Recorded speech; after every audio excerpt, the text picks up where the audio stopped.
చాలా మంది పంటి నొప్పి సమస్యతో బాధపడుతున్నారు. పంటిపై ఉండే గారెలో బ్యాక్టీరియా నివాసం ఉండి నోటిలో ఉన్న తీపి పదార్థాలను, పిండి పదార్థాలను తినడం వల్ల ఏర్పడే ఆమ్లాల పంటి ఎనామిల్ పైన దెబ్బతీయును. తద్వారా ఎనామిల్ పాడవడం వల్ల ఇన్ఫెక్షన్ పంటి నరాలు మూల భాగాల్లో చేరి కణజాలము, నాడులు చెడిపోవడం వల్ల పంటి నొప్పి కలుగుతుంది. పంటి నొప్పి అనేది సాధారణంగా కనిపించిన రోజువారీ పనులకు ఆటంకం కలిగిస్తుంది.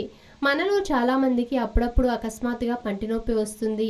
పంటి నొప్పి నివారణకు ఇంట్లో ఉన్న పదార్థాలతోనే కొన్ని చిట్కాలు ఉపయోగించవచ్చును. వెల్లుల్లి, లవంగాలను తీసుకొని దాన్ని పేస్ట్ చేసి నొప్పి ఉన్న ప్రాంతంలో పెడితే దాని నుండి వచ్చే రసం వల్ల 10 సెకండ్లలోనే నొప్పి తగ్గిపోతుంది. అలాగే దీర్ఘకాలంగా ఉన్న నొప్పులను కూడా తగ్గిస్తుంది. పచ్చి ఉల్లిపాయ క్రిమినాశక లక్షణాలను కలిగి ఉండడం వలన దానిని 3 నిమిషాలు నమిలితే నొప్పి నుండి ఉపశమనం కలుగుతుంది. నములుట కష్టంగా ఉంటే అప్పుడే కోసిన ఉల్లిపాయ ముక్కను పెట్టుకోవచ్చు. 1/2 స్పూన్ లవంగాలు, కొద్దిగా కొబ్బరి నూనె, టీ స్పూన్ మిరియాల పొడి, చిటికెడు ఉప్పు వీటిని అన్నిటినీ కలిపి పుచ్చిన పంటిపై రాస్తే చిటికెలో నొప్పి మాయం అవుతుంది. వెల్లుల్లిలో యాంటీబయోటిక్స్ లక్షణాలు ఉంటాయి. వెల్లుల్లి రెబ్బలను మెత్తగా చేసి దానికి చిటికెడు మెత్తని ఉప్పును కలిపి పుచ్చిన పంటిపై పెడితే తక్షణ ఉపశమనం కలుగుతుంది.